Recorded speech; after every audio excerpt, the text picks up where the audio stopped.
네, 어찌됐든 김무성 대표가 오늘 하여튼 국민들 마음을 좀 속 시원하게 하긴 했어요. 그게, 네, 뭐 문제점이 있든지 없든지 그 간에.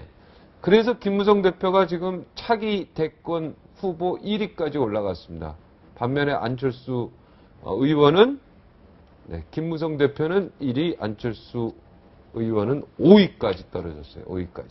자, 차기 대권 주자 부분에 대해서 소감을 한마디씩 좀 듣도록 하겠습니다. 우리 예, 김무성 대표는 뭐 그도 앞으로 총선이나 대선 그 빼고는 특별한 선거도 없고 하기 때문에 당분간 유지가 될 걸로 보이고 안철수 대표는 회복이 좀 어렵지 않나 싶습니다. 당분간은. 네. 왜 그런가 하면 국민들이 다 새정치를 얘기했는데 그럼 새정치는 뭐냐. 그 콘텐츠를 전혀 보여주지 못했거든요.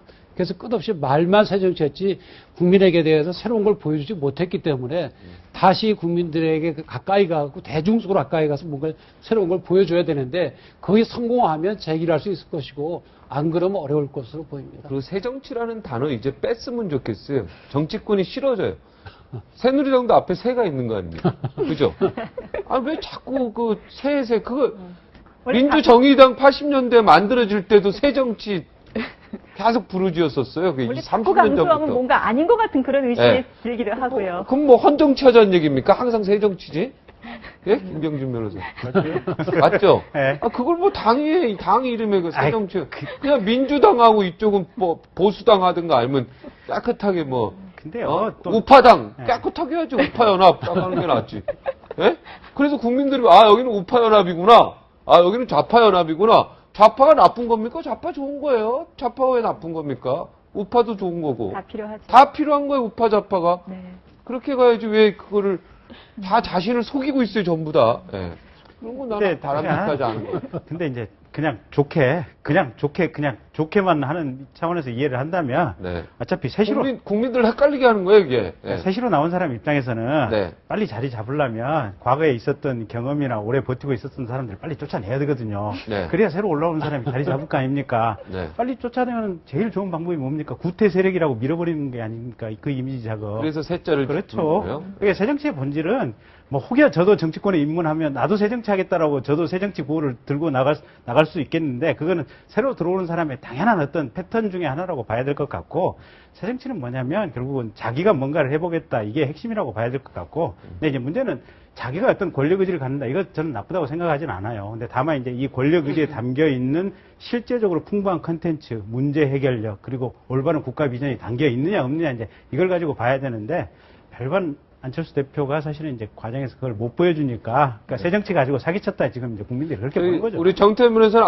안철수 의원이 다시 회복하기가 거의 불가능할 것이다 이렇게 얘기하셨는데 어떻게 보십니까, 김경진 변호사? 저도 마찬가지입니까? 저도 평균적으로 그렇게 보고, 네, 근데 불가능하다. 근데 사람이라고 하는 것은 항상 찬스를 많이 놓쳤어. 네. 안철수 의원이 너무 국민이 볼 때 답답한 부분이 있어. 진영의 사실은 변호사. 저는 여론조사라는 것만큼 정말 사람들을 이렇게 현혹시키기도 하고 그때그때 맞추어서 이렇게 많은 이렇게 가변적인 것을 너무 신뢰할 필요는 없다고 생각합니다. 예를 들어서 오늘 이 김무성 대표가 뭐 1위를 한 것은 어떤 한민국 국방장관 불러와서 호통치고 좀 국민들도 그렇게 해줬으면 좋겠던 그런 모습 확 보여주고 또 더더군다나 이제 선거에서 새누리당이 압승이라고는 하지만 저는 제가 볼 때는 새정치민주연합의 참패라고 생각합니다. 같은 그런 아니에요? 분위기에 네. 편승했기 때문이시지 정말 뭐 이 새누리당이 국민들에게 압도적인 그런 어떤 표를 받았던 것이라기 저는 그렇게 생각하지 않는 거죠. 상대적 압승이 된 거죠. 그러니까 네. 이쪽이 참패를 했으니까. 맞습니다. 네. 그런 것이기 때문에 근데 지금 이 대목에서 그래도 새누리당이 그 내용을 잘 잡고 있어요. 자기를 좋아서 찍은 게 아니라 새정치민주연합에 워낙 실망했거나 그런 표심들이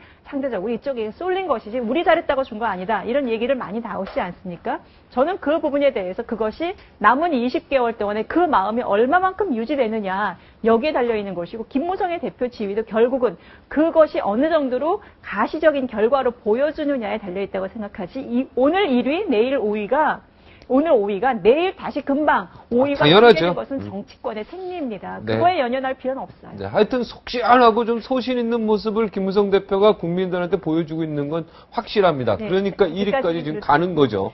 이걸 계속 유지해야 되는데. 예, 저는 뭐 정치 전문가는 아니지만 제가 그냥 봤을 때 지금까지 살면서 봤을 때 정치는 어떻게 보면 이미지 정치가 굉장히 강한 것 같아요. 뭐 정치에 굉장히 관심이 많으신 분들은 저 정치인이 어떤 마인드를 갖고 있고 어떤 정치 철학을 갖고 있고 꼼꼼하게 보시지만 저는 대부분의 사람들은 어떻게 어떤 사람이 떠올랐을 때 그 이미지로 많이 평가를 하는 것 같거든요. 그런 면에서 저는 어쨌든 김무성 대표가 실제는 어떤지 잘 뭐 만나본 적도 없고 뭐 잘 모르겠지만 실제 굉장히- 멋있습니다.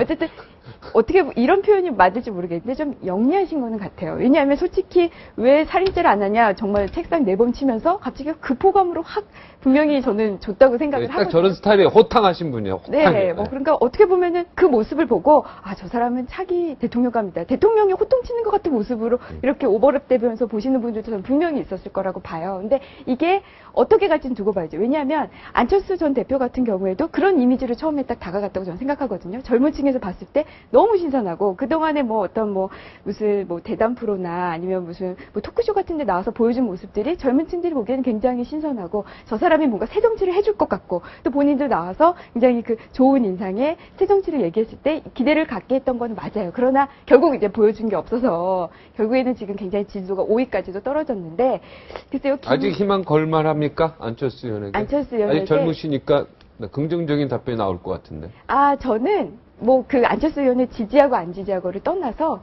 저는 이렇게 그냥 사라져 가는 건 좀 이런 표현이 맞을지 억울하다. 모르겠는데 재미가 좀 없어요. 뭔가를 새 정치를 사실 못 보여준 건지 안 보여준 건지 모르겠는데 시도조차 할 기회가 사실 없었잖아요. 뭐 당내 세력도 워낙 미비하고 하니까 시도할 기회는 많았죠. 시도의 기회는 많았다고 굉장히 봐요. 많았죠. 네.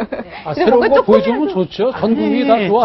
저는 이분이 지난번에 대선 끝까지 가서 나오고 네. 그리고 나 떨어서 당 한번 딱 만들고 그러면 아마 여야 쪽에서 나올 사람도 굉장히 많았을걸요? 그러니까 네. 지금 이분이 필요한 것은 한번 자꾸 새를 만들어 설명하는 게 보고 아니라 나서 끊쳐야 자기 되는데. 이름처럼 자꾸 철수만 하실 게 아니에요. 네. 그래서 이분이 이제 정말 자기가 표현하고 있는 새정치연합이라는 새 정치의 컨텐츠를 가지고 새도 규합하고 그에 대해서 국민들의 일단 제일 이분은 당내 세력이 없잖아요. 믿을 건 국민들의 호감과 국민들에 대한 표밖에 없는데 지금 가장 큰 정치적 자산을 팽개치고 자꾸 당내에서 공천하려고 그랬다가 그러니까 무공천하려고 그랬다가 다시 이것을 흐지부지되고 이러면서 자기 세력, 자기 기반이 점점 없어지면서 결국 국민들에게도 지금 현재 좀 도외시되는 그런 결과가 조금 안타깝습니다. 그러니까요. 이게 안철수 대표가 아니 동작을 그거 쓸데없는 전략공천 할 거 없이 아니 당내 경선했으면 멋있었지 않습니까? 이번에 민주당은 전부 당내 경선해서 상향식으로 후보 이게 다 뽑았다 이러면은 그거는 멋진 대표거든요. 그랬으면 선거 결과가 달라졌죠. 네, 사심 없는 대표가 전혀 공천권 행사하지 않고 사심 없이 이게 선거 관리했고 당내 민주주의 관리했다. 그건 멋있는 얘기거든요. 김무성 대표가 지금 국민들의 지지를 얻는 이유가 지난번에 철도 파업했을 때도 이게 청와대나 이게 정부에서 꿈쩍 않고 안 움직이는데 그때 박규천 원내대표하고 둘이 해서 이거 해결했죠. 해결 단초 풀었잖아요. 네. 그다음에 국민들이 지금 청와대 이 대통령 불통 문제에 대해서 가장 답답해할 때 대통령한테 할 말 하겠다는 메시지 분명히 던졌잖아요. 그리고 지난번에 당내 경선할 때도 당내에서 차후에 자기 공천권 행사 안 하겠다, 100% 오픈 프라이머리로 지금 해결하겠다고 하겠다. 공약했잖아요. 네. 그러니까 정확히 지금 가려운 부분들에 대해서 정확한 얘기를 하고 있는 거예요. 물론 그게 이제 실정이 될지 안 될지는 지켜봐야 되겠지만. 눈 부릅뜨고 봐야 되겠지만 어쨌든 그래서 제일 가려운 부분에 대해서 필요한 얘기를 하고 있는 거예요. 네, 그래서 1위를 하고 있다. 자, 59초 후에 다시 돌아오겠습니다.